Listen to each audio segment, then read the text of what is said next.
The first rule of success is to have a vision. You see, if you don't have a vision of where you go, and if you don't have a goal where you go, you drift around and you never end up anywhere. It's like you can have the best ship in the world, you can have the best airplane in the world. If the pilot or the captain doesn't know where to go, it would just drift around. It would not end up anywhere, or most likely in the wrong place. So I was very fortunate that I stumbled onto my vision. I mean, as you know, I was born in 1947 in Austria after the Second World War. And I didn't really like Austria when I grew up. I couldn't wait to get out of there. I couldn't see myself becoming a farmer or a worker in a factory or anything like that. Even though my parents wanted me to stay there and have a normal life. My father wanted me to become a police officer like he was. My mother wanted me just to stay there and marry a girl with the name of Heidi, hopefully, and have a bunch of kids and run around like the Van Trapp family in The Sound of Music. But that was their vision, not mine. My vision was totally different. I felt that I was born for something special, for something unique, for something big. You know how great it felt that I knew where I was going? Imagine the majority of people don't know where they're going. When you have a goal, when you have a vision, everything becomes easy. Because remember that in America, for instance, when you study, you will see the percentage of people that like their jobs. 74% hate their job in America. Now, there is not much different when you come to Europe. The majority of people don't like what they're doing because they're really not doing it because they didn't have a goal and they followed this goal. They just aimlessly drift around, and then all of a sudden there's a job opening, so they get that job because you have to work.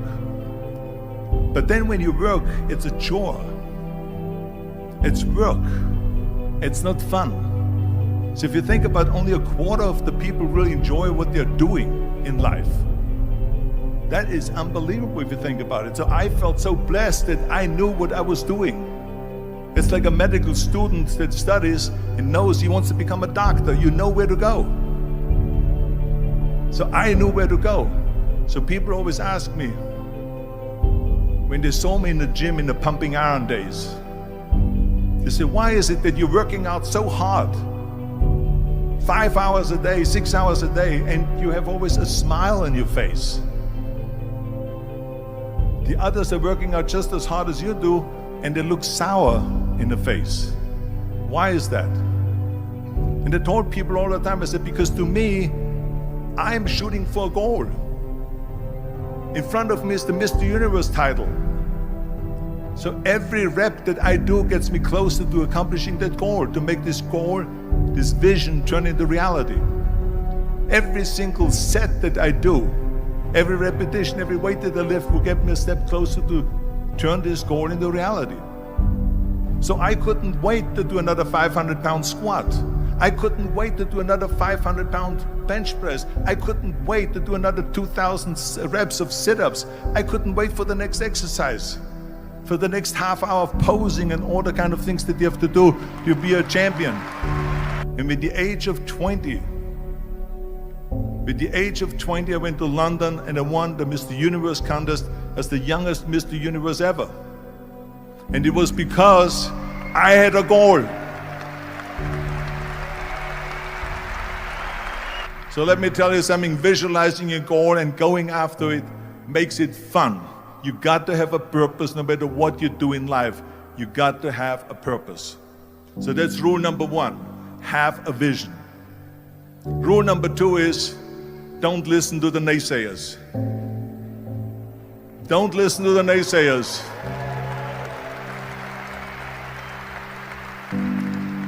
Everything I ever did, the thing that I heard out of people's mouth was, that's impossible.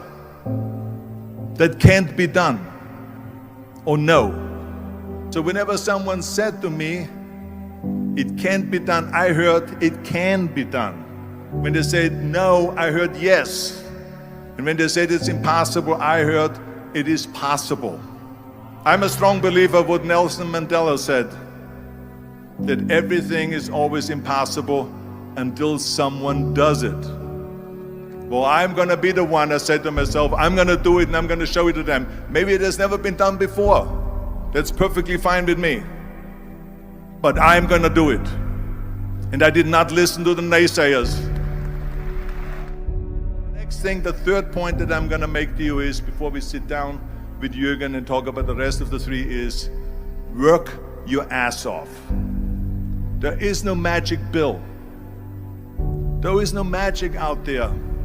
You cannot get around. You have to work and work and work. And it drives me crazy when people say that they don't have enough time to go to the gym for 45 minutes a day and work out, or to do something for 45 minutes to an hour a day to improve, if it is physically improve or if it is mentally to improve. Imagine you read 1 hour a day about history. How much you will learn after 365 hours in 1 year. Think about if you study about the history of musicians, of composers, how much you would know. Imagine if you would work on a business, on some business that you want to develop every day for an hour. Imagine how further along you will go and get. So it drives me nuts because when people say we don't have the time, we have 24 hours a day. We sleep 6 hours a day, so that gives you still 18 hours. So there's someone shaking their head out here in front. They say probably, I don't sleep 6 hours, I sleep 8 hours, right? Or just sleep faster.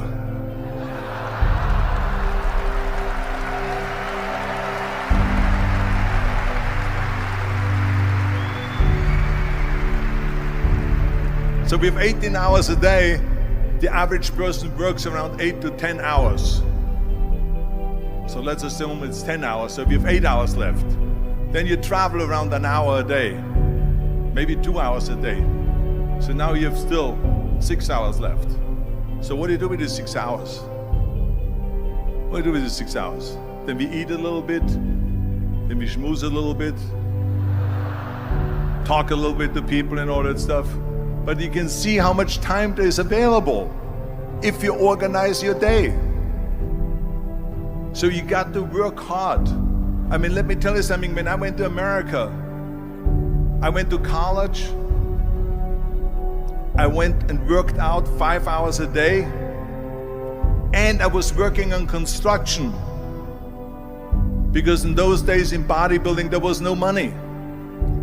I didn't have the money for food supplements or anything. So I had to go to work. So I worked on construction.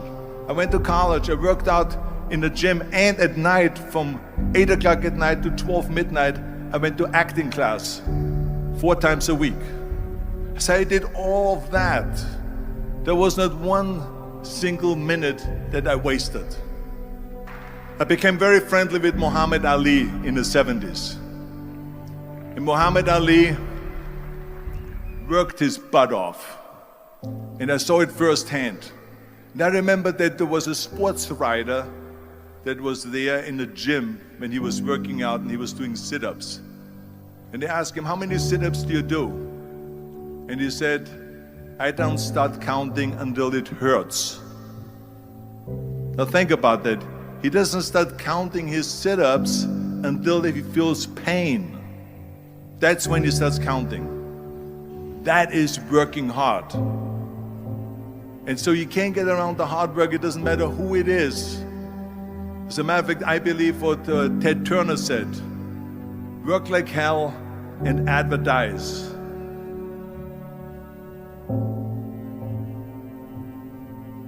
You get it? Work like hell, go to bed, and early to rise, work like hell and advertise. So you work your ass off, and then you let the world know about your work. That's what it is all about. Let people know. If you have a company, if you have a movie, if you do a sports, work your ass off, but then advertise and let everyone know.